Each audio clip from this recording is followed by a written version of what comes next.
We will turn to Titus chapter 2 verse 1. తీతు పత్రిక 2వ అధ్యాయము 1వ వచనం. We will read all together. ఈ వచనాన్ని మనం అందరం కలిసి చదువుకుందామండి. Titus తీతు పత్రిక chapter 2 2వ అధ్యాయము and verse 1. 1వ వచనము అందరము కలిసి చదువుకుందాం. Let everyone take. దయచేసి అందరూ తీయండి. తీతు పత్రిక. It will be after 2 Timothy.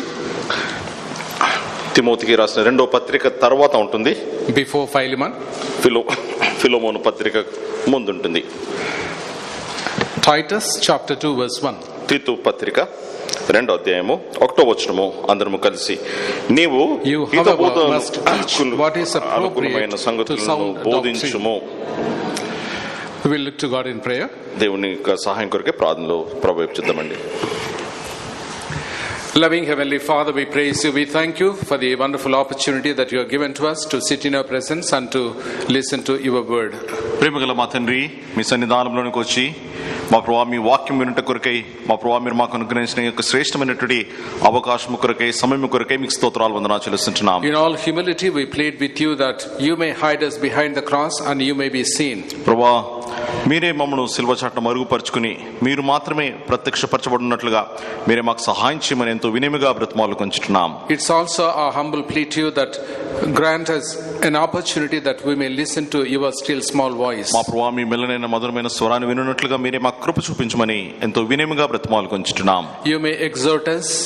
మీరే మమ్మను హెచ్చరించండి. You may warn us. మీరే మమ్మను గద్దించండి. And you may encourage us also. మీరే మమ్మను ప్రోత్సహించండి. Lord, the time that we spend in your presence may bring forth great blessings and edification to each one of us. మా ప్రభువా మీ సన్నిధిలో మేము గడిపే ఈ సమయము మా ఒక్కొక్కరికి ఎంతో క్షేమాభివృద్ధిని ఎంతో మేలును కలుగజేయనట్లుగా చేయండి. With praises and thanksgiving we pray in the name of our Lord and Savior Jesus Christ. స్తుతులు కృతజ్ఞతాస్తుతులు చెల్లిస్తూ మా ప్రభువైన యేసు క్రీస్తు వారి యొక్క పరిశుద్ధమైన నామములో స్తుతించి ప్రార్థించి వేడుకొంచుచున్నాం మా తండ్రి. ఆమేన్. Before we get into studying the scripture portion that we read from the epistle to Titus, మనం చదువుకున్నటువంటి యొక్క వాక్య భాగంలో మనం ధ్యానించిన యొక్క ధ్యానంలోనికి మనకు వెళ్ళే ముందు we will also read a few verses from 2 Corinthians. కొరింథీయులకు రాసిన 2వ పత్రిక నుండి కొన్ని వచనాలు చదువుకుందామండి. Last time we read 2 Corinthians chapter 7 verse 13. కొరింథీయులకు రాసిన 2వ పత్రిక 7వ అధ్యాయం 13వ వచనము పోయినసారి కూడా మనం చదువుకున్నాం. 7:13 చదువుకుందాం. 2 Corinthians chapter 7 verse 13.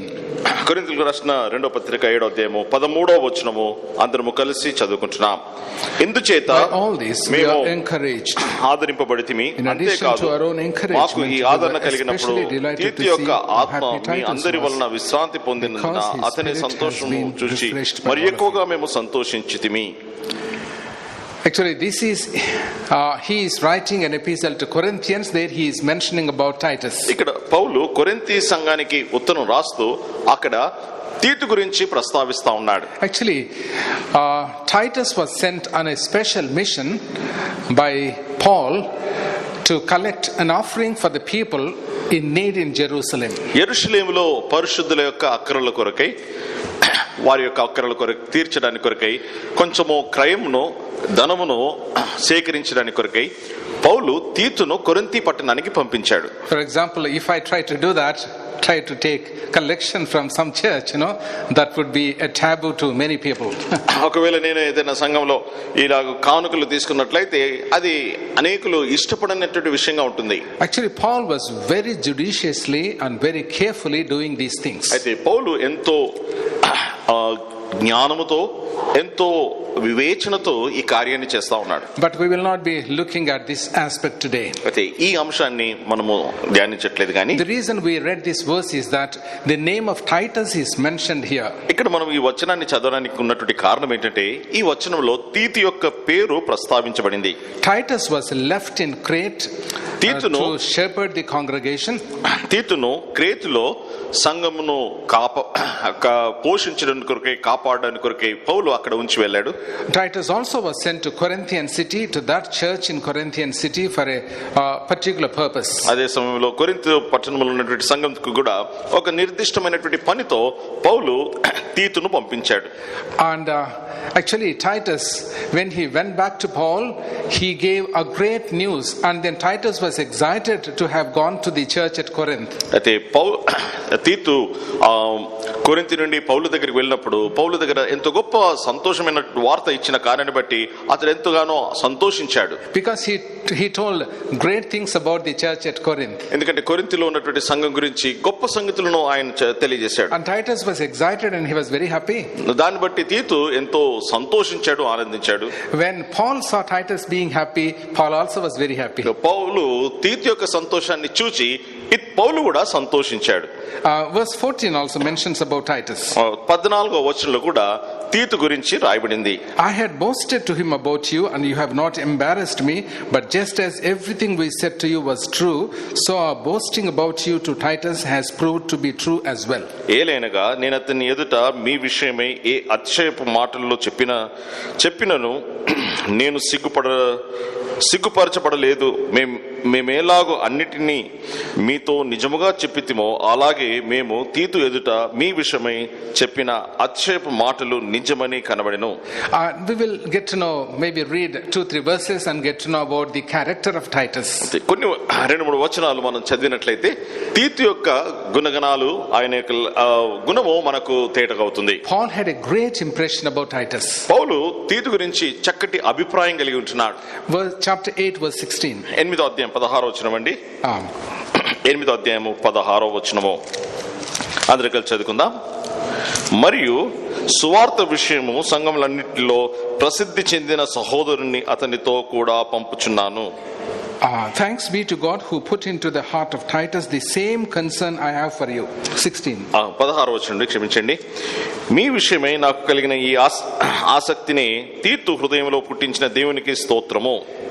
Titus had such a concern for the churches like that of Paul.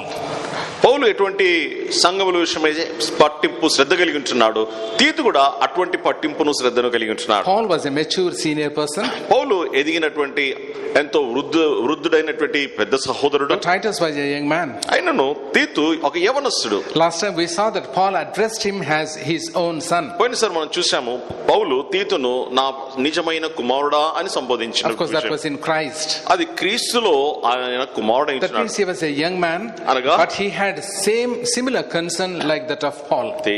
తీతు యవనస్తుడైనప్పటికీ పౌలు లాంటి పట్టింపును శ్రద్ధను సంఘముల విషయమై ఆయన కలిగి ఉంటున్నాడు. And there are many things, but we will look at one more thing. అనేక విషయాలు ఉంటున్నాయి, అయితే ఇంకో విషయాన్ని గమనిద్దాం. Verse 23. 23వ వచనం అండి. తీతు ఎవరైనా అడిగిన ఎడల అతడు నా పాలివాడని మీ విషయంలో నా జతపని వాడై ఉన్నాడనియు మన సహోదరులు ఎవరిని అడిగిన ఎడల వారు సంఘముల దూతలను క్రీస్తు మహిమయున్నారనియు నేను చెప్పుచున్నాను. He is my partner, ఆయన నా జతపనివాడు and co-worker among you. అంతేకాకుండా మీ పాలివాడై ఉంటున్నాడు. So that's what about Titus. అది తీతు గురించి చెప్పబడింది. Titus was a co-worker of Paul. తీతు పౌలుతో జతపని వాడైంచున్నాడు. And he was a partner in the presentation of the gospel. అంతేకాకుండా సువార్తను అందించే విషయంలో అతడు పాలివాడైంచున్నాడు. In building churches, సంఘములను కట్టే విషయంలో, in taking up special and tough missions, ఎంతో కష్టమైనటువంటి పనులను చేపట్టే విషయంలో there was a nice relationship that existed between Paul and Titus. పౌలు మరియు తీతు వీరిద్దరి మధ్యలో చక్కటి సంబంధము వారు కలిగి ఉంటున్నారు. So at one point of time Paul wrote an epistle, a letter to Titus with clear teaching or with clear instructions. ఒక సమయంలో పౌలు తీతుకు ఎంతో స్పష్టమైనటువంటి సూచనలు ఇస్తూ ఆయన ఒక ఉత్తరం రాశాడు. And last time we discussed the theme sound leadership. పోయినసారి మనము గమనించాము మంచి నాయకత్వము అనేటటువంటి విషయాన్ని. We divided the whole epistle to Titus into 3 portions. ఈ యొక్క తీతు పత్రిక అంతటిని 3 భాగాలుగా మనం విభజించాము. Or into 3 themes. లేకపోతే 3 విషయాలుగా. Number one, మొట్టమొదటిది sound leadership.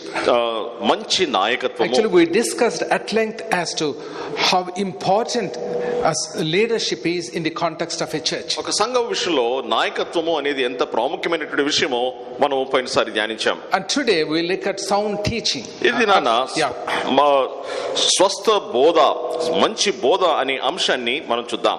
Sound teaching. మంచి బోధ, స్వస్థ బోధ. Next week, వచ్చే వారము we will discuss sound Christian life. మంచి క్రైస్తవ జీవితము. In that we will also look at sound relationships. ఆ సందర్భంలో మనము మంచి సంబంధములను కలిగి ఉండట గురించి కూడా మనం ధ్యానిద్దాం. So today's theme that we are going to think about from the epistle to Titus is sound teaching. ఇది నాన్న తీతు పత్రిక నుండి మనం ధ్యానించే అంశం ఏంటంటే హితబోధ లేకపోతే మంచి బోధ. And we read a particular verse in connection to this theme. ఈ వచనానికి సంబంధించి ఒక వచనాన్ని మనం చదివినాం. We will read it again so that it gets impressed in our mind. ఈ మాట మరలా ఈ వచనాన్ని మరలా చదువుదాం, తద్వారా అది మన మనసులో అది స్థిరపడాలి. You however must teach what is appropriate to sound doctrine. రెండో అధ్యాయం 1వ వచనం, నీవు హితబోధకు అనుకూలమైన సంగతులను బోధించుము. Actually the original Greek word means healthy teaching. Greek భాషలో ఇక్కడ హితబోధ అనేదానికి ఆరోగ్యకరమైనటువంటి బోధ అనే మాట ఉపయోగించబడింది. Sound teaching is an easily understandable language, lucid language. ఈ హితబోధ అనేది అందరూ అర్థం చేసుకునేటటువంటి సామాన్య భాష. But the phrase healthy teaching also is equally good. అదే సమయంలో ఆరోగ్యకరమైన బోధ అనేది కూడా చక్కటి అర్థం ఇచ్చేటటువంటి. For example, if someone says I have eaten good food, ఎవరైనా నేను మంచి ఆహారం తిన్నాను అని అంటే we can imagine what he or she would have eaten. ఆమె ఆ వ్యక్తి ఏం తిన్నాడో మనం ఊహించుకోవచ్చు. But if somebody says I have eaten healthy food, ఎవరైనా అలా కాకుండా నేను ఆరోగ్యకరమైన ఆహారం నేను భుజించాను అని అంటే there is a little difference between eating good food and eating healthy food. గమనించండి, మంచి ఆహారం తినడానికి మరియు ఆరోగ్యకరమైన ఆహారం తినడానికి తేడా ఉన్నది. But no particular phrase is greater than the other phrase. It only gives another dimension. ఈ రెండిట్లో ఏది మంచిది అని చెప్పడానికి వీల్లేదు. ఈ రెండు ఒకదానికొకటి కొంచెం ఒక అర్థాన్ని, కొంచెం వేరే అర్థాన్ని లేకపోతే ప్రత్యేకమైనటువంటి అర్థాన్ని ఇచ్చేటటువంటి మాటలు ఇవి. But it is good to look at this topic from the point of view of healthy teaching. అయితే ఆరోగ్యకరమైనటువంటి బోధ అనేటటువంటి ఆ యొక్క కోణం నుండి ఈ విషయాలను మనం ధ్యానించాలి. First we will look at a few questions and try to find answers to those questions. మొట్టమొదట కొన్ని ప్రశ్నలు చూద్దాం, ఆ ప్రశ్నలకు జవాబులు మనము కనుగొందాం. Why do we need to get sound teaching? ఎందుకని మనకు మంచి ఆరోగ్యకరమైనటువంటి స్వస్థ హితబోధ మనకు అవసరము. Why do we need sound or healthy teaching? ఎందుకని ఆరోగ్యకరమైన హితబోధ, మంచి బోధ మనకు అవసరము. Paul mentions two very very important, very very vital things for that. అయితే దానికి పౌలు రెండు ప్రాముఖ్యమైనటువంటి కారణాలు ఇస్తా ఉంటున్నాడు. Number one, మొట్టమొదటి కారణము it's in chapter 1 verse 1. చూడండి, మొదటి అధ్యాయము మొదటి వచనంలో ఉంది. It leads to godliness. ఇది భక్తికి ఆధారము. Sound teaching leads to godliness. మంచి బోధ, హితబోధ అది భక్తికి ఆధారముగా ఉన్నది. But on the contrary, false teaching doesn't lead to godliness. అయితే దానికి వ్యతిరేకంగా భిన్నంగా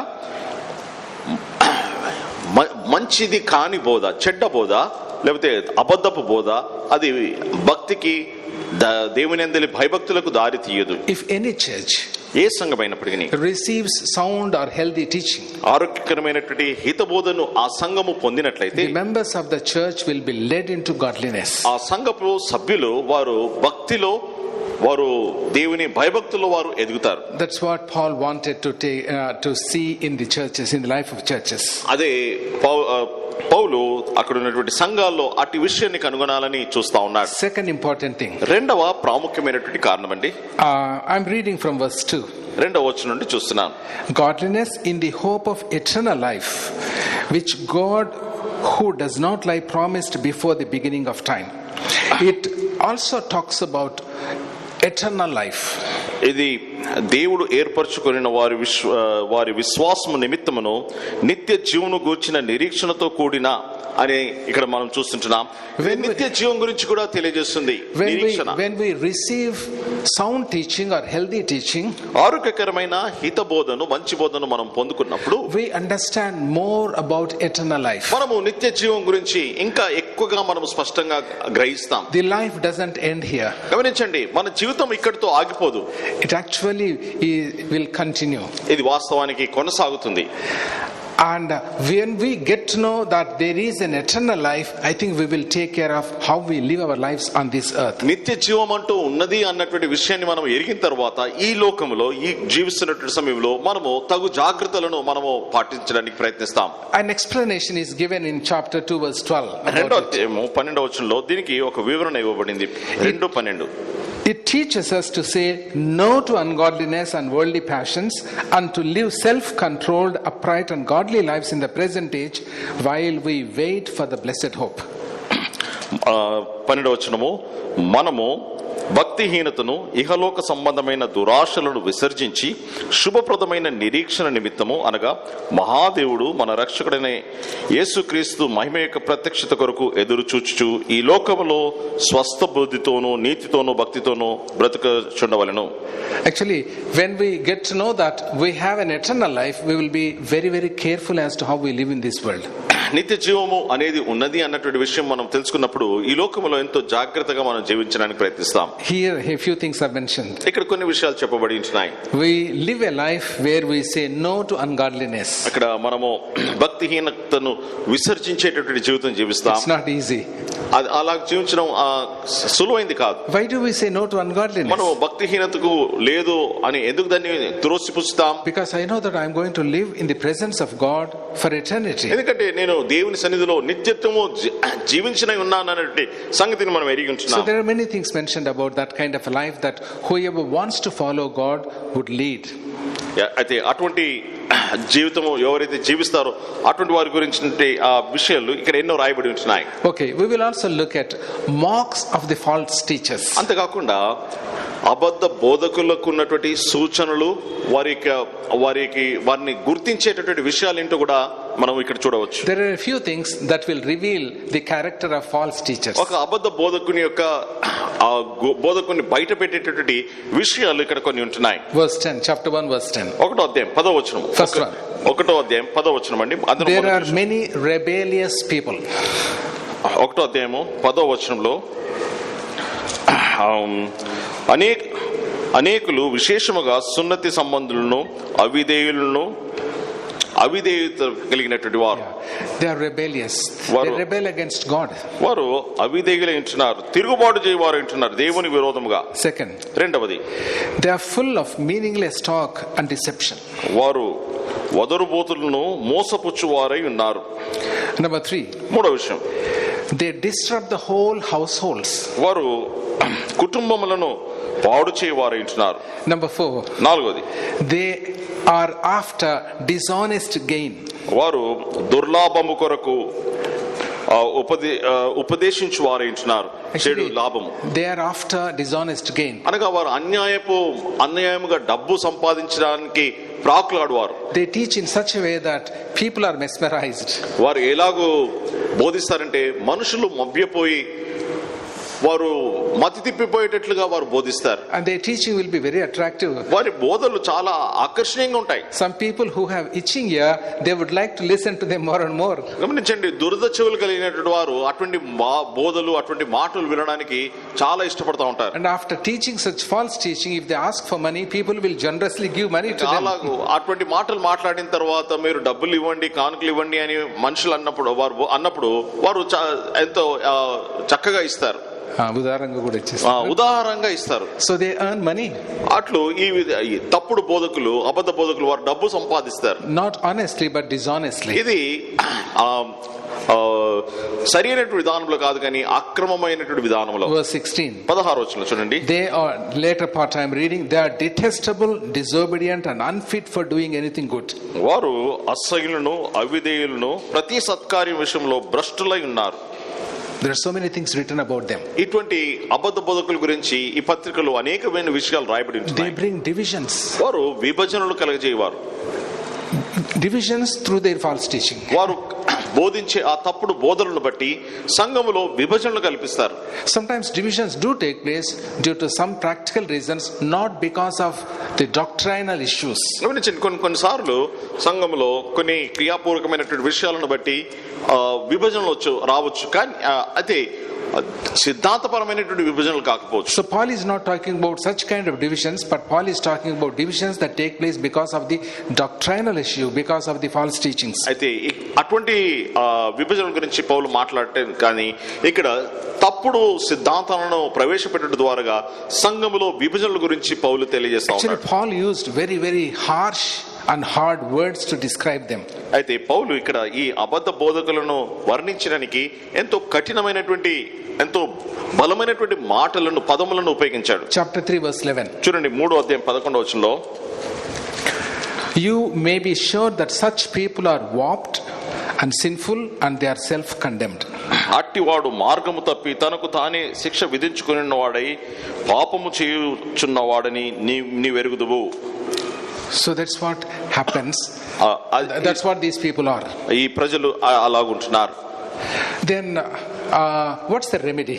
అయితే దీనికి పరిష్కారం ఏంటి? How to deal with this false teaching and how to teach sound teaching. అయితే ఈ తప్పుడు బోధనను మనం తప్పించుకొని హితబోధ, సత్యమైనటువంటి బోధను మనం ఎలాగూ కలిగి ఉండగలము. So now we will look at this main topic. అయితే ఇది ప్రాముఖ్యమైనటువంటి ఈ అంశాన్ని చూద్దాం. How to deal with these false teaching and false teachers. ఈ తప్పుడు బోధలు, తప్పుడు బోధకులను ఎలాగూ మనము వారిని సంధించాలి. And how to bring in sound or healthy teaching. అయితే ఆరోగ్యకరమైనటువంటి హితబోధను ఎలాగూ మనము తీసుకొని రావాలి. Paul mentions 3 key things here. ఇక్కడ పౌలు 3 ప్రాముఖ్యమైనటువంటి విషయాలను తెలియజేస్తా ఉన్నాడు. Actually there are many things, but certain things can be summarized into 3 main aspects that Paul is emphasizing. ఆ విషయాలు అనేకం ఉంటున్నాయి, కానీ వీటన్నిటిని 3 ప్రాముఖ్యమైనటువంటి శీర్షికల కింద మనము వాటిని మనము తీసుకొని రావచ్చు. Number 1. మొదటిది Avoid. విసర్జించుట. Avoid research. Okay. Number 2. రెండవది Amplify. దాన్ని వివరించుట, అధికము చేయుట. Number 3. మూడవది Attenuate. Attenuate means weaken. Attenuate, that means weaken. బలహీనపరచుట. Yeah. Number 1. మొట్టమొదటిదండి Avoid. వాటికి దూరముగా ఉండుట. This is the solution that Paul is offering. పౌలు ఆయన ఇస్తున్నటువంటి ఈ తప్పుడు బోధల నుండి తప్పించుకోవడానికి ఇస్తున్నటువంటి సూచన ఏంటంటే, when we say Paul is offering, actually the Holy Spirit God through Paul is offering. పౌలు ఇక్కడ తెలియజేస్తున్నాడు అన్న మాటకు అర్థం ఏంటంటే, పరిశుద్ధాత్మ దేవుడు పౌలు ద్వారాగా ఈ విషయాలను బయలుపరుస్తా ఉంటున్నాడు. And it's a great lesson for us also. మనకు కూడా ఇది ఎంతో గొప్ప పాఠమైనది. We will see in chapter 3 verse 9 these words. 3వ అధ్యాయం 9వ వచనంలో ఈ మాట మనం చూస్తాం. Chapter 3 3వ అధ్యాయము verse 9. 9వ వచనము. But avoid foolish controversies and genealogies and arguments and quarrels about the law, because they are unprofitable and useless. అవివేక తర్కములను, వంశావళులను, కలహములను, ధర్మశాస్త్రమును గూర్చి వివాదములను, నిష్ప్రయోజనమును వ్యర్థమై ఉన్నవి గనుక వాటికి దూరముగా ఉండుము. We will now think about avoiding. గమనించండి, దూరముగా ఉండుట, లేకపోతే వాటిని దూరంగా ఉంచడము అనే దాని గురించి ఒకసారి చూద్దాం. What are the things that we need to avoid? మనము ఏ విషయాలకు దూరంగా ఉండాలి? Before that, if we do these things, if we avoid certain things, what's the benefit? అయితే మొట్టమొదటిగా ఇటు విషయాలకు దూరంగా ఉంటే మనకు కలిగే ప్రయోజనం ఏంటి? Verse 8, chapter 3 verse 8. 3వ అధ్యాయం 8వ వచనము. These things are excellent and profitable for everyone. ఈ మాట నమ్మదగినది గనుక దేవుని యందు విశ్వాసముంచు వారు సత్క్రియలను శ్రద్ధగా చేయుట యందు మనస్సు ఉంచునట్లు నీవు ఈ సంగతులను గూర్చి దృఢముగా చెప్పుచుండవలని కోరుచున్నాను. Okay, if we listen to false teaching, what's the problem? ఈ తప్పుడు బోధలు వినడం ద్వారా కలిగే సమస్య ఏంటండి? Verse 9, 3 verse 9, chapter 3 verse 9. 3వ అధ్యాయం 9వ వచనం చూడండి. These are unprofitable. ఇవి నిష్ప్రయోజనమైనవి. And they are useless. అవి పనికిరానివి. They don't bring any benefit. అవి ఏ మాత్రం కూడా అవి ప్రయోజనం They కలిగించవు. don't bring any blessing. అవి ఏ ఆశీర్వాదం కలిగించవు. So how to deal with this now? కనుక ఈ విషయాలను మనం ఎలాగ చూసుకోవాలి? First one, మొట్టమొదటిగా avoid. మనం వాటికి దూరంగా There ఉండాలి. are 4 things that Paul is telling to avoid. కనుక మనము దూరముగా ఉండాలి అని 4 విషయాలను పౌలు తెలియజేస్తా ఉన్నాడు. How? What are the things? ఆ 4 విషయాలు ఏంటండి? Avoid foolish controversies.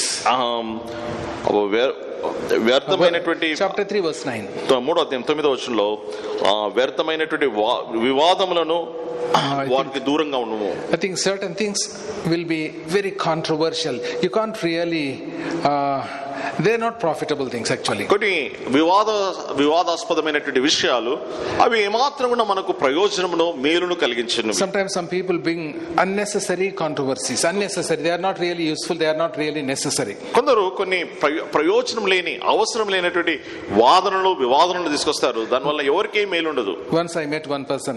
ఒకసారి నేను ఒక సహోదరుని కలిశాను. He said he was an evangelist. ఆయన అన్నాడు నేను సువార్తికుడిని అండి అని అన్నాడు. And he said Paul was not a pastor. ఆయన అన్నాడు పౌలు ఒక కాపరి కాదు అని అన్నాడు. Because he was not a pastor of any church where he stayed kind of permanently. పౌలు ఎక్కడ కూడా ఒక స్థలంలో స్థిరపడిపోయి ఆ సంఘానికి కాపరిగా అలాగూ అక్కడే ఉండి పరిచర్య చేసేటటువంటి సందర్భం ఎక్కడ కూడా లేదు. Actually, you know how Paul was used by God. He had such a pastoral heart, without which he would not have written so many epistles to different churches. గమనించండి, పౌలు ఒక కాపరి కాదు అని చెప్పడానికి వీల్లేదు. ఎందుకంటే అతడు ఎటువంటి కాపరి హృదయం కలిగి ఉంటున్నాడు. ఆ కాపరి హృదయం కలిగిన వాడు ఎన్ని కాపరుల కొరకైనటువంటి ఉత్తరాలు రాశాడో మనకు తెలుసు. And he was telling that Paul was not a shepherd. Paul was but only an evangelist. అయితే ఆయన అంటాడు పౌలు ఆయన ఒక కాపరి కాదు, ఆయన కేవలం ఒక సువార్తికుడే అని ఆ వ్యక్తి వాదిస్తా ఉన్నాడు. If you go in an argument with him, the argument could go for half an hour, 1 hour, or even more. వ్యక్తులతో మనం వాదిస్తే ఆ వాదన అరగంట గంట వరకు కొనసాగుతుంది. But at times it is necessary to argue also. We will come to that later. అయితే కొన్ని సందర్భాల్లో అలాగున మనం వాదించాల్సిన అవసరం కూడా ఉంటుంది. అటువంటి దానికి మనం తర్వాత వెళ్దాం. He went on to say, you will be wonderstruck probably if I mention that. ఆయన ఏం చెప్పాడు ఆ మాట నేను మీకు తెలియజేస్తే మీరు చాలా ఆశ్చర్యపోతారు. He said Brother Buxing is not a shepherd. ఆయన అన్నాడు సార్ బక్సింగ్ గారు కూడా ఆయన కాపరి కాదు అని అన్నాడు. So many churches are established and he had such a burden for churches and a shepherding heart, and then how can you just say ఆయన ఎన్ని సంఘాలను స్థాపించాడు, ఎటువంటి కాపరి హృదయం కలిగి ఉంటున్నాడు, ఇదంతని బట్టి ఎంత సంఘముల కొరకు ప్రార్థించాడు, దీన్ని బట్టి అతడు కాపరి కాదని ఎలాగ చెప్పగలము? Sometimes some people bring out unnecessary controversies. కొందరు అవసరం లేనటువంటి నిష్ప్రయోజనకమైనటువంటి వాదనలను వారు తీసుకొస్తారు. It's not of any profit. ఇటువంటివి వివాదములు అవి ఏ లాభము కలగజేయవు. So avoid such things, such controversies. That's what Paul is mentioning. అది ఇక్కడ పౌలు తెలియజేస్తున్న విషయం ఏంటంటే అటువంటి పనికిరాని వ్యర్థమైనటువంటి వివాదములను వాదనలను వాటికి దూరముగా ఉండము.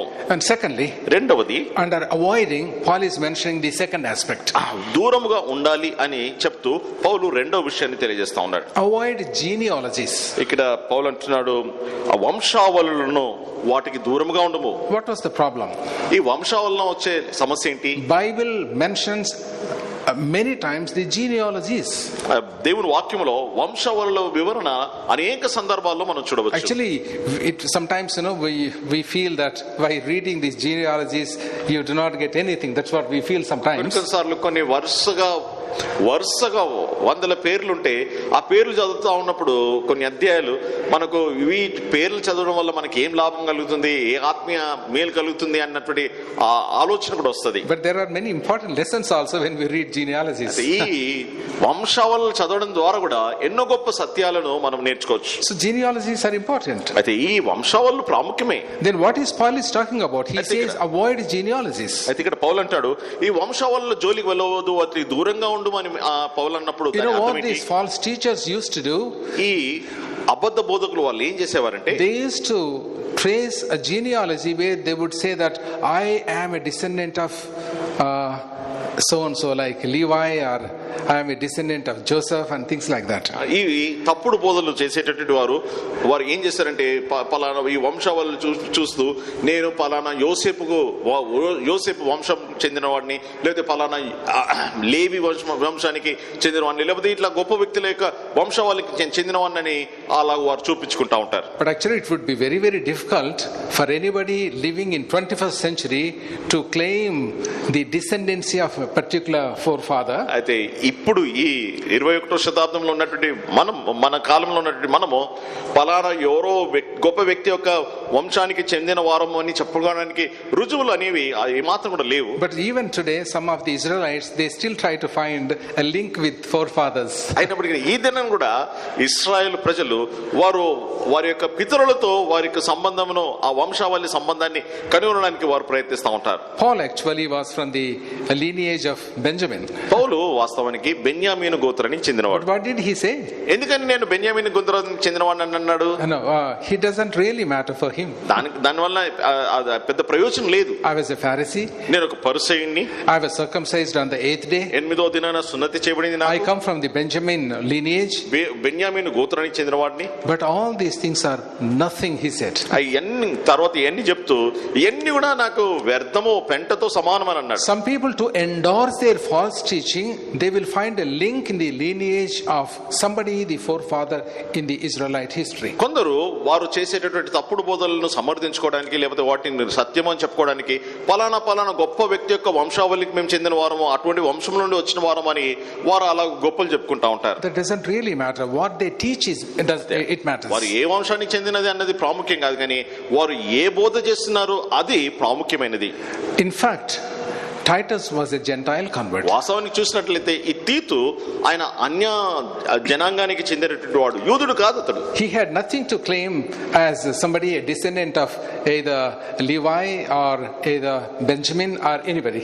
బెన్యామీను గోత్రానికి లేకపోతే లేవి గోత్రానికి నేను పలానా ఈ గోత్రానికి చెందిన వాడిని అని చెప్పుకోవడానికి ఈ తీతు దగ్గర ఎటువంటి ఆధారం లేదు. Our background doesn't actually stand anyway when it comes to the question of salvation. మన రక్షణ అనే విషయం వచ్చినప్పుడు మనం ఏ కుటుంబం నుండి వచ్చాం, ఏ వంశం నుండి వచ్చాం, ఏ జాతి నుండి వచ్చాం అన్నది ఏమాత్రం కూడా అది ఉపయోగంలోనికి రాదు. Our family history doesn't stand. అంతేకాకుండా మనం ఏ కుటుంబము, మన కుటుంబంలో ఎందరూ గొప్పవారు ఉన్నారు అన్న విషయం కూడా ఏమాత్రం కూడా రక్షణ విషయంలో అది ప్రయోజనకరం కాదు. I'm not saying that we should not think about our father, grandfather, great grandfather, great great grandfather. We should not think about them. Actually we can think about them and the virtues that they had. We can think about them. గమనించండి, అలాగని మన కుటుంబం గురించి మనం పట్టించుకోనక్కర్లేదు. మన తాతలు, మన ముత్తాతలు అటువంటి వారి గురించి వారిలో ఉన్నటువంటి మంచి లక్షణాలను మనం పట్టించుకోవద్దని నేను చెప్పట్లేదు.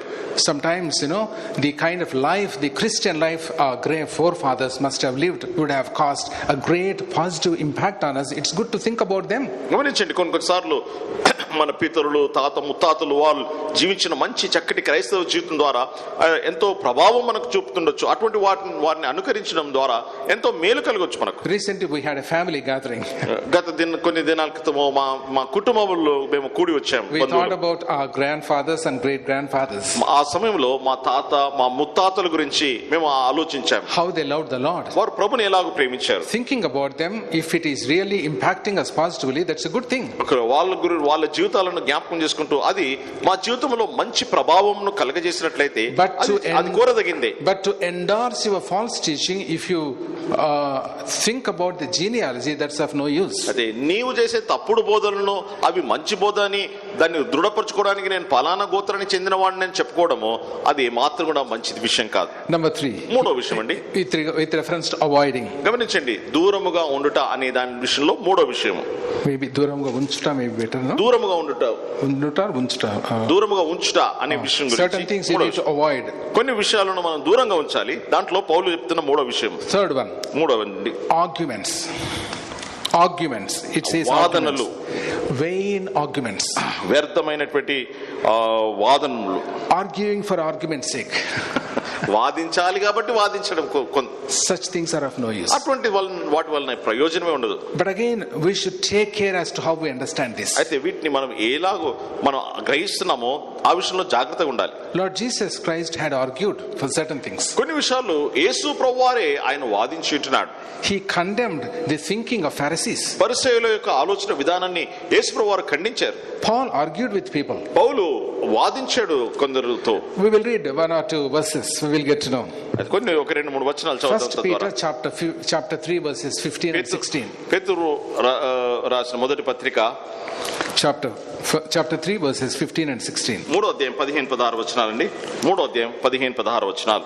First Peter chapter 3. మొదటి పేతురు మూడో అధ్యాయం 15-16 వచనాలు చదువుకుందాము. నిర్మలమైన మనసాక్షి కలిగిన వారమై మీలో ఉన్న నిరీక్షణ గూర్చి మిమ్మును హేతు అడుగు ప్రతివానికి సాత్వికంతోనూ భయముతోనూ సమాధానం చెప్పుటకు ఎల్లప్పుడూ సిద్ధముగా ఉండి మీ హృదయములందు క్రీస్తును ప్రభువుగా ప్రతిష్ఠించుడి. అప్పుడు మీరు దేని విషయమై దుర్మార్గులని దూషింపబడుదురో దాని విషయమై క్రీస్తునందు మీ సత్ప్రవర్తన మీద అపనింద వేయువారు సిగ్గుపడుదురు.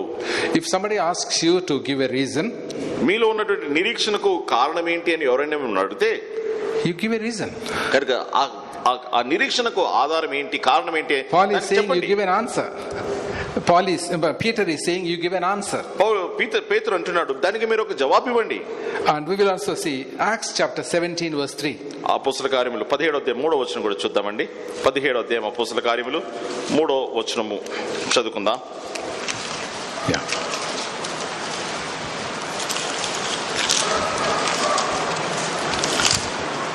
రెండు మూడు కలిసి ఉంటున్నాయి. 2వ వచనం 3వ వచనం చదువుకుందామండి. అపోస్తల కార్యములు 17వ అధ్యాయము 2వ వచనం 3వ వచనం. గనుక పౌలు తన వాడుక చొప్పున సమాజపు వారి వద్దకు వెళ్లి క్రీస్తు శ్రమపడి మృతుల్లో ఉండి లేచుట ఆవశ్యకమనియు నేను మీకు ప్రచురము చేయు యేసే క్రీస్తు అని ఉన్నాడనియు లేఖనంలో నుండి దృష్టాంతములను ఎత్తి విప్పి చెప్పుచు వారితో 3 విశ్రాంతి దినములు తర్కించుచుండెను. What did Paul do? పౌలు ఏం చేశాడండి? He argued. ఆయన తర్కిస్తూ వచ్చాడు, వాదిస్తూ వచ్చాడు. In other words, he reasoned with them. అనగా ఇంకో మాటలో వారితో ఆలోచనతో వాదిస్తూ వచ్చాడు. 3 Sabbaths. 3 సబ్బాతు దినాలు. That means 3 Saturdays. అనగా 3 శనివారములు. Because the argument did not get over, and second time they met, third time also they met. కనుక వారు వాదించేటటువంటి వాదనలు ఒక శనివారం అది అయిపోలేదు. కనుక 2వ శనివారం కూడుకున్నారు, మళ్ళీ 3వ శనివారం కూడా కూడుకొని వాదిస్తారు. But it also gives the reason why Paul was doing that. కనుక ఈ కార్యము, ఈ వాదన నేను ఎందుకు చేస్తున్నాను అన్నదానికి పౌలు స్పష్టమైనటువంటి కారణం కూడా ఇస్తా ఉన్నాడు. If we know the truth, కనుక మనము సత్యమును ఎరిగిన వారమైతే, if somebody has questions, అయితే ఆ సత్యముల విషయమై ఎవరికైనా ప్రశ్నలు ఉన్నట్లయితే we don't need to go berserk, no, we don't need to be frightened. కనుక దాన్ని బట్టి ఏదో మనము దిగులుపడి మనం విభ్రాంతి చెందనక్కర్లేదు. What we believe is truth. కనుక మనము నమ్మేదేదో అది సత్యమై ఉన్నది. We need to give an explanation. కనుక ఆ సత్యానికి సరైనటువంటి వివరణ మనము ఇవ్వాలి. There are organizations which engage people in conversation and discussion. కొన్ని సంస్థలు ఉంటున్నాయి, వారు వచ్చినటువంటి వారితో వారు సంభాషిస్తూ అలాగున వాదనల ద్వారా, ప్రతివాదనల ద్వారా వారు సువార్తను అందిస్తారు. For example, Ravi Zacharias International Ministries. ఉదాహరణకు రవి జకరియాస్ ఇంటర్నేషనల్ మినిస్ట్రీస్ వారు, they are specialized in apologetics. That means in reasonable arguments. వారు అపోలోజెటిక్స్ లో వారు ఈ విశ్వాసమును స్థిరపరిచేటటువంటి విషయంలో వారు అలాగూ మాటల ద్వారా వాదించడం ద్వారా సువార్తను అందిస్తారు. But the arguments will be reasonable and there won't be any violence. గమనించండి, వారు వాదించేటప్పుడు ఎంతో జ్ఞానయుక్తంగా సమంజసంగా వారు వాదిస్తారు, ఎటువంటి జగడములకు దారి లేకుండా. Chapter 18 verse 28. Let's read Acts chapter 18 verse 28. అపోస్తల కార్యములు 18వ అధ్యాయం 28వ వచనం చదువుకుందాం. 18వ అధ్యాయము 28వ వచనం చదువుకుంటున్నామండి.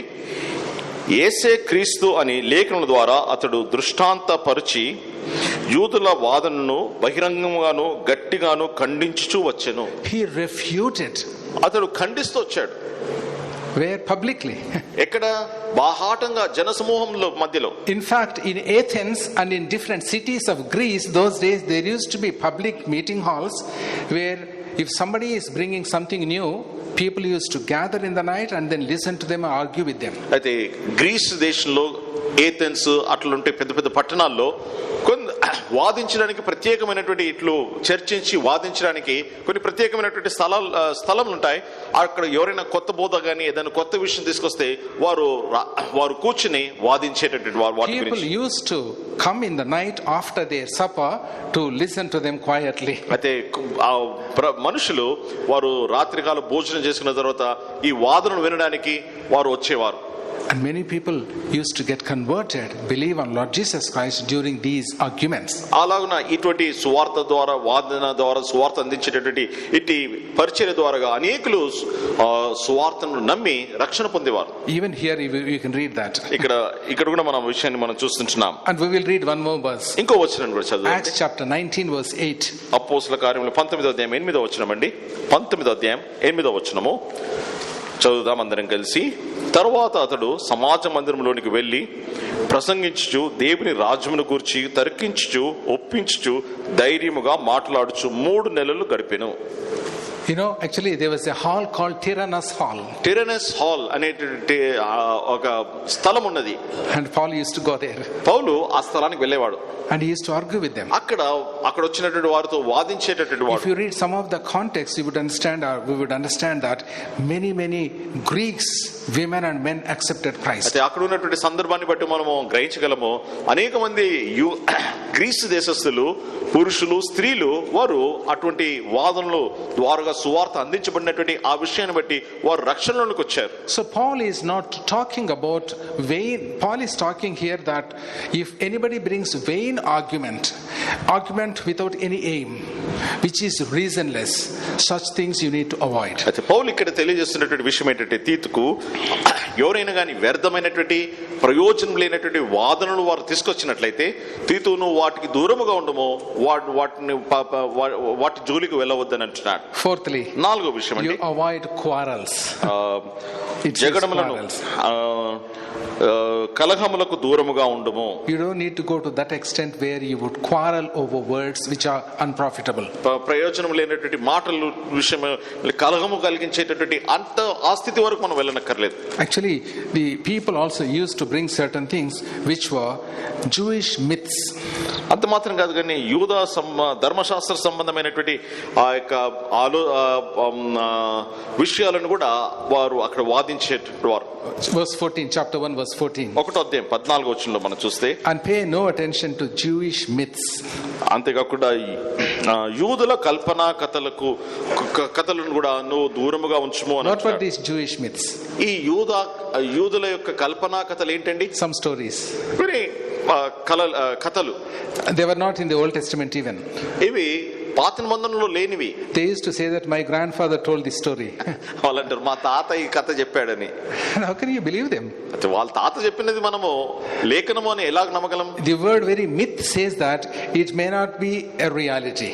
కల్పన కథ అనే మాట చూడగానే ఇది కల్పించబడింది అన్నట్టు దాంట్లో వాస్తవం లేదన్న విషయం తెలియజేయబడుతుంది. In India we have lots of such mythological stories. Lots. మన భారతదేశంలో అటువంటి కల్పనా కథలు అవి లెక్కకు మించినవి ఉన్నాయి. And Jews also had such things. యూదులు కూడా అటువంటి కల్పనా కథలు కలిగి ఉంటున్నారు. They used to bring them. వాళ్ళు అటువంటి వాటిని వినేవారు. You can't base your faith based on somebody's mythological story. గమనించండి, ఎవరో చెప్పినటువంటి కల్పనా కథల మీద నీ విశ్వాసాన్ని ఆధారం చేసుకోవడానికి వీల్లేదు. Even when Paul preached God's word, the people at Berea actually they verified whether his teaching was in line with the text of the scripture. అయితే పౌలు ఆయన బోధ చేస్తున్నటువంటి సమయంలో బెరియా ప్రాంతానికి చెందినటువంటి వారు పౌలు బోధ చేసేదంతా కూడా ధర్మశాస్త్రానికి సరి సమానముగా ఉన్నదా, లేఖనములకు సరి సమానముగా ఉన్నదా లేదా అన్నటువంటి విషయాన్ని వారు పరీక్షించి పరిశోధించారు. They would have verified whether his teaching was in line with the prophetical books of the Old Testament. పాత నిబంధనటువంటి ప్రవచన గ్రంథాల ప్రకారము ఈయన చెప్పినటువంటి మాటలు అవి వాస్తవమా కాదా అని వారు పరీక్షించి అలాగున గమనించినారు. So how to counter false teaching? కనుక ఇప్పుడు తప్పుడు బోధలు వచ్చినప్పుడు వాటిని ఎలాగ మనం ఎదుర్కోవాలి? First thing, మొట్టమొదటిది avoiding. మనము వాటిని దూరముగా ఉంచాలి. Avoid certain things. కొన్నింటి మనం దూరంగానే ఉంచాలి. 4 things we looked at. దాని విషయంలో 4 విషయాలు మనం avoid controversies, unnecessary controversies, వ్యర్థమైనటువంటి వివాదనలకు మనం వాటిని దూరంగా ఉంచాలి. genealogies, వంశావళులను దూరంగా ఉంచాలి. unnecessary arguments where arguments are without reason, ఎటువంటి జ్ఞానయుక్తము కానటువంటి వ్యర్థమైనటువంటి వాదనలను మనం వాటిని దూరంగా ఉంచాలి. unnecessary quarrels, తర్వాత వ్యర్థమైనటువంటి కలహములను కూడా దూరంగా ఉంచాలి. the list goes on. Even avoid unnecessary mythological stories. అంతేకాకుండా ఈ వ్యర్థమైనటువంటి యూదుల కల్పనా కథలను కూడా దూరంగా ఉంచాలి అని అలాగూ అనేక విషయాలు చెప్తా ఉన్నాడు. Second thing, రెండవది amplify.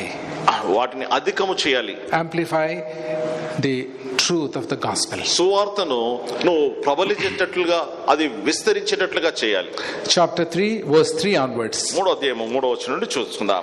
We will read. Actually the essence of the gospel is very clearly given here. ఇక్కడ సువార్త యొక్క సారాంశము ఇక్కడ ఎంతో స్పష్టంగా ఇవ్వబడింది. First aspect in that. అందులో మొదటి విషయం అండి, at one time too we too were foolish, disobedient, deceived and enslaved by all kinds of passions and pleasures. We lived in malice and envy, being hated and hating one another. 9వ వచనం, ఎందుకనగా మనము కూడా మునుపు అవివేకముగా అవిధేయములను మోసపోయిన వారమును నానా విధములైన దురాశలకును భోగములకును దాసులమై ఉండి దుష్టత్వమునందు అసూయ ఎందును కలహము కాలం గడుపుచు అసహ్యమైన ఒకరినొకడు ద్వేషించు ఉంటిమి. That was the past life. అది మన యొక్క గత జీవితం. That's the real story of every human being. ప్రతి మనుషుని యొక్క గతపు యొక్క చరిత్ర అది. There is no difference. ఏ భేదం లేదు between man and woman. స్త్రీ అని పురుషుడని లేదు, rich and poor, లేకపోతే ధనికుడు దరిద్రుడని లేదు, black or white, తెల్లవాడని నల్లవాడని లేదు, Indian or American, భారతీయుడైనా లేకపోతే అమెరికా దేశస్థుడైనా అని. we were like that before. మనమందరము ఇటువంటి రీతిగానే మనం ఉంటిమి. So that's everyone. Even though Paul was a born Jew, even though he was a Pharisee, but he was telling that his life also was sinful. అయితే ఇక్కడ పౌలు అతడు యూదా మతంలో జన్మించిన వాడు ఉన్నప్పటికీ పరిసరి ఉన్నప్పటికీ ఆయన అంటున్నాడు నా జీవితం కూడా గతంలో ఈ రీతిగానే ఉండింది అని అంటున్నాడు. Verse 4. 4వ వచనం అండి, important aspect of the gospel. సువార్త యొక్క ప్రాముఖ్యమైనటువంటి విషయం 4వ వచనం. But when the kindness and love of God our Savior appeared, he saved us. మన రక్షకుడైన దేవుని యొక్క దయయు మానవులలో ఆయనకున్న ప్రేమయు ప్రత్యక్షమైనప్పుడు ఆయన మనల్ని రక్షించెను. It actually talks about the first coming of Lord Jesus Christ into the earth. యేసు ప్రభువారు యొక్క into the world. లోకంలోనికి ఆయన వచ్చినటువంటి మొదటి రాకడ గురించి మాట్లాడుతుంది. He lived a life of love. ఆయన ప్రేమతో కూడిన జీవితం జీవించాడు. And life of kindness. అంతేకాకుండా దయతో కూడిన జీవితం జీవించాడు. Many times he showed compassion to the people. అనేక పర్యాయములు ఆయన ఎంతో జాలిని ప్రజల ఎడల కనపరిచాడు. Because he felt that they were like sheep without shepherd. ఎందుకంటే వారు కాపరి లేని గొర్రెలుగా ఉంటున్నారన్నటువంటి విషయమును బట్టి ప్రభు జాలిపడ్డాడు. So this talks about the birth of Lord Jesus Christ as a human being. ఇది యేసు ప్రభువారు మానవుడుగా ఆయన జన్మించినటువంటి దాని గురించి తెలియజేస్తున్న విషయం. That's the essential part of the gospel. అది సువార్తలో అది ఎంతో ప్రాముఖ్యమైనటువంటి భాగము. Number 3.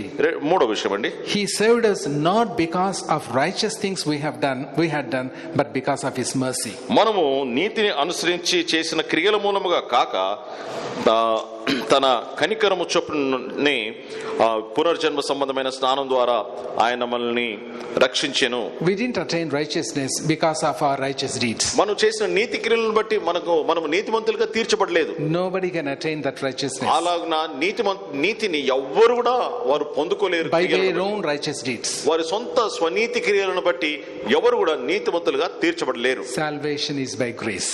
రక్షణ అది కృప వలనే సాధ్యము. So that should be part of the gospel. అది సువార్త బోధలో ఇది కృప ఎంతో ప్రాముఖ్యమైనది. This is very clearly spelled out in verse 7. ఇది ఎంతో స్పష్టంగా 7వ వచనంలో తెలియజేయబడింది.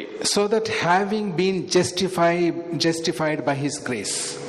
మనం ఆయన కృప వలన నీతిమంతులని తీర్చబడి. How did it happen? ఈ నీతిమంతులుగా తీర్చబడుట అది ఎలాగో జరిగిందండి? Justified by grace. కృప వలన నీతిమంతులుగా తీర్చబడితిమి. It's also explained here in verse 5. 5వ వచనంలో కూడా ఇది వివరించబడింది. He saved us through the washing of rebirth. పునర్జన్మ సంబంధమైన స్నానము చేత ఆయన మనల్ని రక్షించాడు. Renewal by the Holy Spirit. పరిశుద్ధాత్మ వలన మన నూతన స్వభావమును కలుగజేయడం ద్వారా Our sins are washed in His precious blood. మన యొక్క పాపములు ఆయన అమూల్యమైన రక్తములో అవి కడగబడి ఉంటున్నాయి. When it happens, we are born again. ఈ కార్యం జరిగినప్పుడు మనము నూతన జన్మ అనుభవం పొందిన వారం. This is the sound teaching. ఇది హితబోధ. Without the mention of Lord Jesus Christ, His birth, His life, His death and resurrection, there is no true teaching. యేసుక్రీస్తు ప్రభువారి యొక్క జన్మ, మానవుడిగా జన్మించడము, ఆయన జీవితము, ఆయన మరణము, ఆయన పునరుద్ధానము అది లేకుండా హితబోధ, స్వచ్ఛమైనటువంటి మంచి బోధ అనేది ఉండదు. Actually, in verse 13 also it's very clearly mentioned. 13వ వచనంలో కూడా ఇదెంతో స్పష్టంగా తెలియజేయబడింది. The appearing of the it talks about the glory. Verse 14. 14వ వచనంలో అండి, who gave himself for us to redeem us from all wickedness and to purify for himself a people that are his very own, eager to do what is good. మనము మనవారును నిష్ఫలను కాకుడు నిమిత్తము అవసరమును బట్టి సమయోచితముగా సత్క్రియలను శ్రద్ధగా చేయుటకు నేర్చుకునవలెను. So this is what Paul was telling to Timothy to amplify. పౌలు ఈ విషయాలను మీరు అధికం చేయండి, వాటిని స్పష్టంగా తెలియజేయండి అని తెలియజేస్తా ఉన్నాడు. All are in their sins and trespasses. అందరూ కూడా పాపములో అతిక్రమములో వారు ఉంటున్నారు. But at the appropriate time Lord Jesus Christ came into this world. అతి అనుకూల సమయమందు యేసుక్రీస్తు వారు ఈ లోకంలోనికి వచ్చాడు. He lived a life of love and kindness. ఆయన ఎంతో ప్రేమ మరియు కనికరం కలిగినటువంటి జీవితమును జీవించాడు. Now how are people washed? అయితే మనుషులు ఎలాగో వారు కడిగి శుద్ధీకరించబడుతున్నారు. From their wickedness and sinful life. వారి దుష్ట జీవితం నుండి, పాపపు జీవితం నుండి ఎలాగో కడగబడి శుద్ధీకరించబడుతున్నారు. తన అమూల్యమైనటువంటి రక్తము ద్వారా. And those who are washed have a blessed hope. ఎవరైతే కడగబడి ఉంటున్నారో అటువంటి వారు శుభప్రదమైన నిరీక్షణ కలిగి ఉంటున్నారు. So that's the summary అదే of the sound teaching that you need to amplify. కనుక ఇటువంటి హితబోధ, స్వస్థమైన మంచి బోధకు ఇది సారాంశము. దీనిని మనము అధికం చేయాలి, ప్రబలేటట్లుగా చేయాలి. And if you do teach this, అయితే ఈ విషయాలను మీరు బోధించినట్లయితే they will be excellent and profitable for everyone. ఇది అందరికీ ఎంతో మేలు, అంతేకాకుండా ఎంతో క్షేమమును కలుగజేస్తుంది. And it will propel them, prompt them to do good works. అటువంటి బోధ మనుషులను సత్కార్యములను జరిగించడానికి, చేయడానికి అది ప్రోత్సహిస్తుంది. It will lead them into godly life. ఇది వారిని దైవభక్తి కలిగినటువంటి జీవితంలోనికి నడిపిస్తుంది. It will give them a blessed hope. వారికి ఇది శుభప్రదమైన నిరీక్షణ కలుగజేస్తుంది. So this sound teaching you need to adhere to. కనుక ఇటువంటి హితబోధను నువ్వు గట్టిగా పట్టుకోవాలి, దానికి లోబడి ఉండాలి. And third one, మూడో విషయం అండి, attenuate. That means weaken. మూడవది బలహీనపరచాలి, కృంగిపోయేటట్లుగా దాన్ని చేయాలి. Certain things you need to weaken. కొన్ని విషయాలను బలహీనపరిచేటట్లుగా, అవి కృంగిపోయేటట్లుగా చేయాలి. There are a few things mentioned here. కొన్ని ఈ విషయాలు ఇక్కడ రాయబడి ఉంటున్నాయి. Number 1, మొదటిది chapter 1 verse 11. 1వ అధ్యాయం 11వ వచనం అండి, they must be silenced. వారి నోళ్లు మూయింపవలెను. You need to do that. ఆ పని మనం చేయాలి.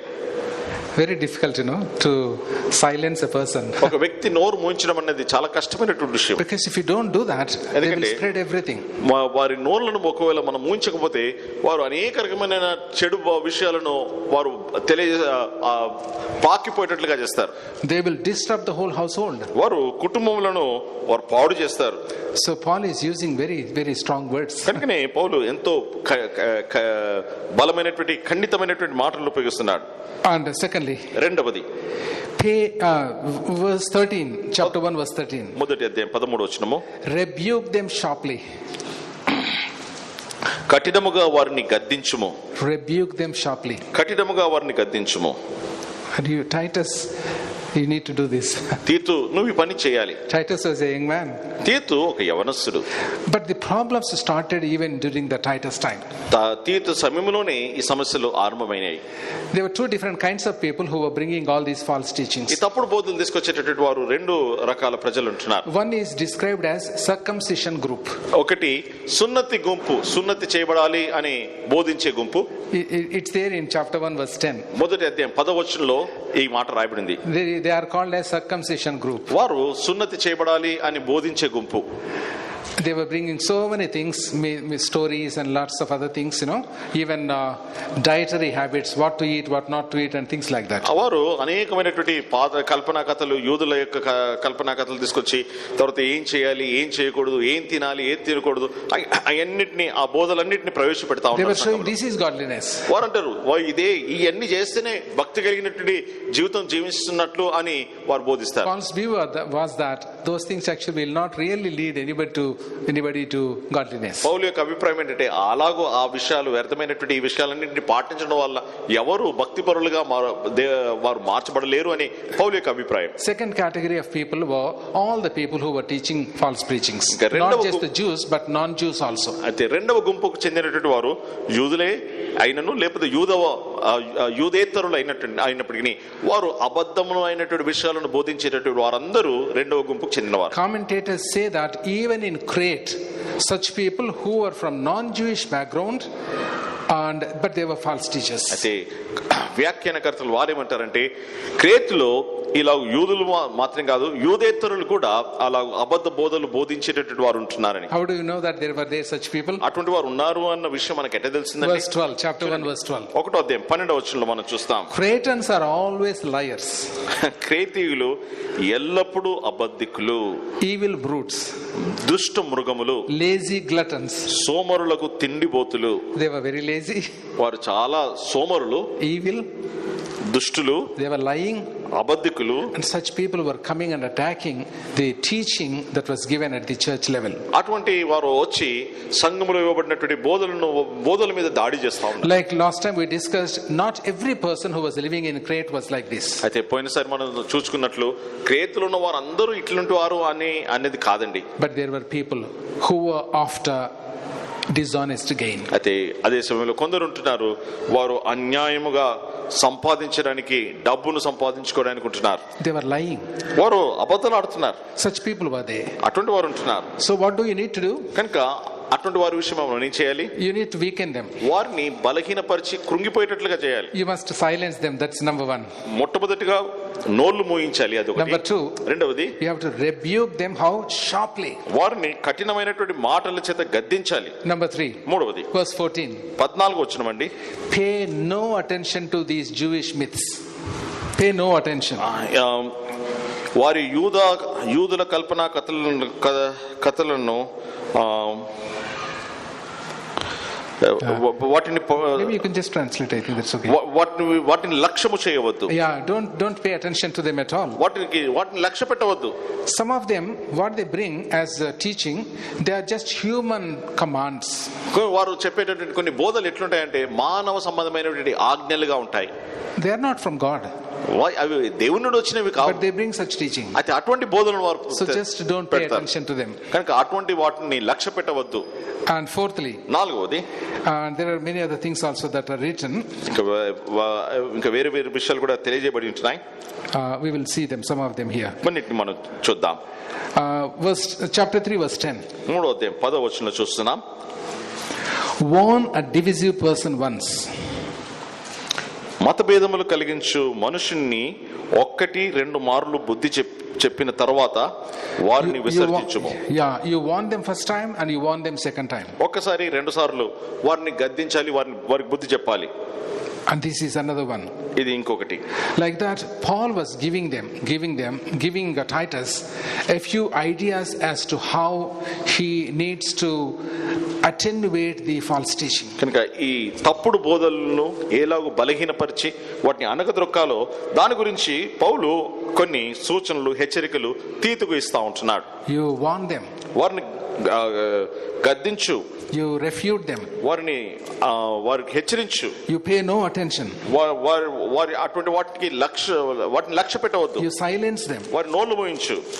You do all these things. కనుక ఈ విషయాలన్నీ కూడా చేసి వాటిని అణిచివేయాలి. So that you will protect the church from false teaching and false teachers. ద్వారా ఈ అబద్ధ బోధకుల ద్వారా వారి బోధల నుండి నువ్వు సంఘమును భద్రపరిచి కాపాడగలవు. And if you give good teaching, what happens? అయితే హిత బోధనను నువ్వు ఇచ్చిన ఎడల, బోధించినట్లయితే ఏమవుతుంది? Chapter 2 verse 15. 2వ అధ్యాయం 15వ వచనంలో చూద్దాం. Then These then are the things you should teach, encourage and rebuke with all authority. వీటిని గురించి బోధించుచు హెచ్చరించుచు సంపూర్ణాధికారముతో దుర్బోధను ఖండించుచుండును. So actually Paul, when he brings good teaching, he leads them to godliness. He brings them the blessed hope of eternity. అయితే హితబోధ, చక్కటి బోధ చేయడం ద్వారా దైవ భక్తిని మనము అధికం చేయవచ్చు. అంతేకాకుండా నిత్యత్వం గురించినటువంటి శుభప్రదమైన నిరీక్షణ కూడా కలిగజేయవచ్చు. Actually there are a few illustrious references even in the Old Testament which talk about the eternal life.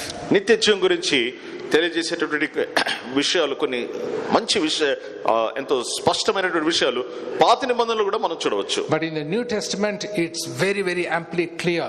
అయితే క్రొత్త నిబంధనలు మాత్రము ఈ నిత్యత్వం గురించినటువంటి విషయాలు ఎంతో స్పష్టంగా తేటగా మనము గమనించవచ్చు. There are many references, but at least one reference we will read before we close. కనుక అనేకమైనటువంటి వచనాలు ఉంటున్నాయి. అయితే ముగించక మునుపు ఒక వచనం మనం చదువుకుందాం. Job chapter 19 verses 25, 26 and 27. యోబు గ్రంథము 19వ అధ్యాయము 25. Job chapter 19. యోబు గ్రంథము 19వ అధ్యాయము 25, 26, 27 వచనాలు. 19వ అధ్యాయము 25, 26, 27 యోబు గ్రంథం అండి. అయితే నా విమోచకుడు సజీవుడనియు తర్వాత ఆయన భూమి మీద నిలిచిననియు నేను ఎరుగుదును. ఇలాగు నా చర్మము చీకిపోయిన తర్వాత శరీరముతో నేను దేవుణ్ణి చూచెదను.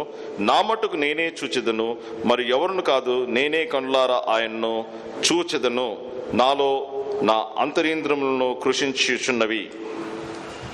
It's so beautiful, no? ఎంతో చక్కగా ఉంది కదండి వివరణ. Actually, if we read a verse from chapter 1 verse 2, this blessed hope was promised before the beginning of time, it says. Or in some of the versions, from the beginning this blessed hope of eternal life was promised. ఈ నిత్యత్వం గురించినటువంటి ఈ నిరీక్షణ ఆది నుండి అది అనుగ్రహించబడింది అన్నటువంటి విషయం మనం చూస్తున్నాం. మొదటి అధ్యాయం మొదటి వచనంలో that became very clear through the life and teaching of Lord Jesus Christ. ఇది ప్రభువు యేసుక్రీస్తు వారి యొక్క జీవితం ద్వారా, ఆయన చేసిన బోధల ద్వారా మరి స్పష్టంగా చేయబడింది. that became much more clearer through the epistles that Paul had written. అంతేకాకుండా పౌలు రాసినటువంటి పత్రికల ద్వారా అది ఇంకా తేటగా చేయబడింది. through the other epistles also, epistles written by Peter and also John. అంతేకాకుండా పేతురు మరియు ఇతరులు రాసినటువంటి పత్రికల ద్వారా కూడా ఈ విషయాలు మరీ తేటగా చేయబడి ఉన్నాయి. Bible commentators say that Job lived in patriarchs' time. Bible వ్యాఖ్యానం చేసేవారు ఏమంటారంటే, యోబు పితరులు అబ్రహాము, ఇస్సాకు, యాకోబు వారి యొక్క కాలంలో అటువంటి సమయంలో ఆయన జీవించినట్లుగా చెప్తారు. But see the kind of hope that he had. అయినప్పటికీ అటువంటి కాలంలో ఉన్నప్పటికీ ఈ యోబు కలిగినటువంటి నిరీక్షణను ఒక్కసారి గమనించండి. He was able to understand this. ఆయన ఈ విషయాలను గ్రహించగలిగాడు. And he said, ఆయన అంటాడు, after my skin has been destroyed, నా చర్మము చీకిపోయిన తర్వాత, in my flesh I will see God. శరీరముతోనే నేను దేవుణ్ణి చూచెదను. I myself will see him with my own eyes. నా మట్టుకు నేనే చూచెదను, చూచెదను. I not another. నేనే వేరే వారు కాదు, నా మట్టుకు నేనే. That was the blessed hope that he had. అటువంటి శుభప్రదమైన నిరీక్షణ యోబు కలిగి ఉంటున్నాడు. If there is a sound teaching, ఒకవేళ హితబోధ అనేది మంచి బోధ ఉంటే, that will also impress upon people about their blessed hope of eternal life. అది నిత్యజీవం కొరకైనటువంటి ఆ విశ్వాసాన్ని వారి జీవితంలో అది దృఢపరుస్తుంది. Let's recap what we learned. కనుక మనం ఏదైతే నేర్చుకున్నామో ఒకసారి మళ్ళీ ధ్యానించుకుందాం. 3 important things. 3 ప్రాముఖ్యమైన విషయాలు. Avoid. దూరముగా ఉంచుట. Avoid certain things. కొన్ని విషయాలను దూరముగా ఉంచాలి. Number 2. రెండవది amplify. కొన్ని విషయాలను మనం విశదీకరించి ఎక్కువ చేయాలి. Amplify the truth. సత్యాన్ని విశదీకరించి దాన్ని వృద్ధి చేయాలి. Amplify the gospel. దేవుని సువార్తను మనము అభివృద్ధి చేయాలి. Number 3. మూడవది attenuate, that means weaken. కొన్ని విషయాలను మనము బలహీనపరచాలి, అణిగిపోయేటట్లుగా చేయాలి. Ignore these people. కనుక కొందరిని లక్ష్య పెట్టవద్దు. Don't pay attention. వారిని లెక్క చేయొద్దు. Warn them. వారిని గద్దించాలి. Second time you warn them. ఒకసారి 2 సార్లు గద్దించాలి. If they don't still listen, ఒకవేళ ఇంకా ఇంత చేసిన వారు వినకుండా ఉంటే disassociate yourself. వారికి దూరంగా నువ్వు ఉండిపో. Not for a longer time, not with hatred. ఏదో ద్వేషంతో అసూయతో కాదు గాని, ఎక్కువ కాలం కాదు గాని, you dissociate so that they would also repent of their sins. కనుక వారు పశ్చాత్తాపడి వారు చేసిన తప్పును వారు గుర్తించి పశ్చాత్తాపడేటట్లు వారి నుండి దూరంగా ఉండము. Rebuke them sharply. ఎంతో కఠినంగా వారిని గద్దించు. So all these solutions Paul gave. కనుక ఇటువంటి సూచనలన్నింటినీ పౌలు ఇచ్చాడు. So next time, కనుక వచ్చే వారము, as in the last session, చివరి భాగంలో we will look at sound Christian life. మంచి క్రైస్తవ జీవితాన్ని చూద్దాం. It talks about our interpersonal relationships also. అంత మాత్రం కాకుండా ఒకరితో ఒకరు విశ్వాసులు కుటుంబంలో ఎటువంటి సంబంధాలు కలిగి ఉండాలో దాని విషయం కూడా అది తెలియజేస్తా ఉంది. May the Lord bless these ప్రభు ఈ తలంపులను మన కొరకు దీవించును గాక.